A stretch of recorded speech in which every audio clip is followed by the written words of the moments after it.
بسم اللہ الرحمن الرحیم۔ السلام علیکم ورحمۃ اللہ وبرکاتہ۔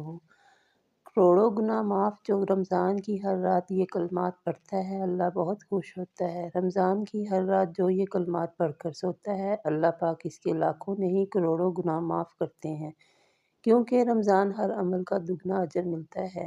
عام دنوں میں ایک نیکی پر 10 نیکیاں ملتی ہیں، رمضان میں ایک نیکی پر 70 نیکیاں ملتی ہیں یا اس سے بھی زیادہ۔ تو جو بندہ یہ کلمات رمضان کی ہر رات پڑھے گا اس کے لاکھوں نہیں کروڑوں گناہ معاف ہوں گے، اور اللہ پاک بہت زیادہ خوش ہوتا ہے۔ تو جسے یہ پسند ہو کہ اس کا اللہ اس سے راضی ہو، اس سے خوش ہو، تو وہ رمضان کی ہر رات یہ کلمات لازمی پڑھیں۔ ان کلمات کے حوالے سے نبی پاک صلی اللہ علیہ وآلہ وسلم نے فرمایا، جس پر غموں کی بوچھار ہو جائے اسے استغفار کرنا چاہیے۔ نبی پاک صلی اللہ علیہ وآلہ وسلم نے فرمایا، اس شخص کے لیے خوشخبری ہے جس کے نامہ اعمال میں کثیر تعداد میں استغفار پائی جاتی ہے۔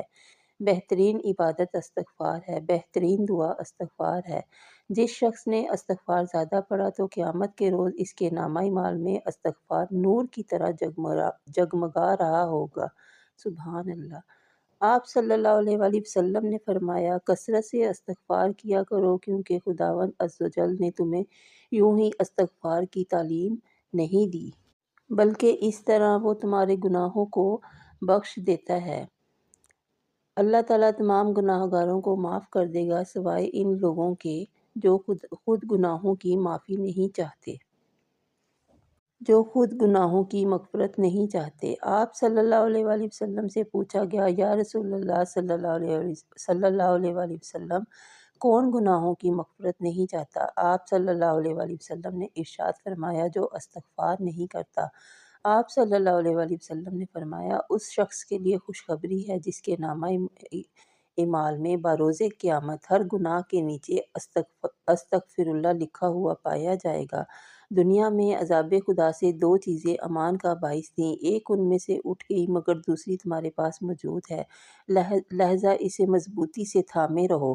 وہ امان جو اٹھا لی گئی وہ رسول اللہ صلی اللہ علیہ وآلہ وسلم تھے، وہ امان جو باقی ہے وہ توبہ استغفار ہے۔ جیسا کہ اللہ سبحانہ تعالیٰ نے فرمایا، اللہ ان لوگوں پر عذاب نہیں کرے گا جب تک اے پیغمبر صلی اللہ علیہ وآلہ وسلم، آپ صلی اللہ علیہ وآلہ وسلم ان میں موجود ہیں، اور اللہ ان پر عذاب نہیں کرے گا جب کہ یہ لوگ توبہ استغفار کر رہے ہوں گے۔ جب بندہ گناہ کرتا ہے تو اسے صبح سے رات تک مہلت دی جاتی ہے، اگر اس دوران توبہ استغفار کر لیتا ہے تو اس کا گناہ نہیں لکھا جاتا۔ کبھی غور کیا ہے نماز میں 2 سجدے کیوں ہیں؟ پہلا سجدہ اس لیے ہے کہ ہمیں یاد رہے ہم اس مٹی سے بنے ہیں، اور دوسرا سجدہ اس لیے ہے ہمیں واپس اسی مٹی میں جانا ہے۔ لہذا جس کی زندگی میں استغفار ہمیشہ شامل حال رہا، اس کی زندگی در حقیقت کامیاب و کامران زندگی ہے، اور اس کا انجام مبارک اور بخیر انجام ہے۔ تو رمضان کی ہر رات استغفر اللہ ربی و اتوب الیہ ان کلمات کو پڑھ کر سوئیں۔ یہ وہ کلمات ہیں، وہ تسبیح ہے جو آپ کے رب کو راضی کر دے گی۔ ان کلمات کو جو شخص روزانہ پڑھ کر سوتا ہے تو صبح جب وہ اٹھتا ہے تو اس کا ہر کام غیب سے حل ہو جاتا ہے، یا اس کا اٹکا ہوا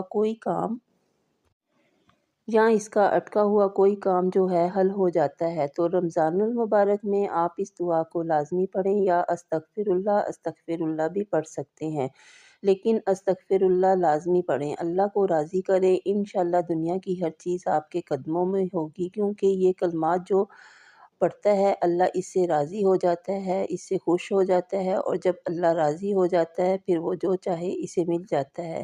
تو ناظرین، اگر آپ کو ویڈیو اچھی لگی ہو آپ اسے لائک کریں، شیئر کریں، اور میرے چینل کو سبسکرائب کریں۔ کسی بھی قسم کی غلطی کی معافی چاہتی ہوں۔ جزاک اللہ۔ اللہ حافظ۔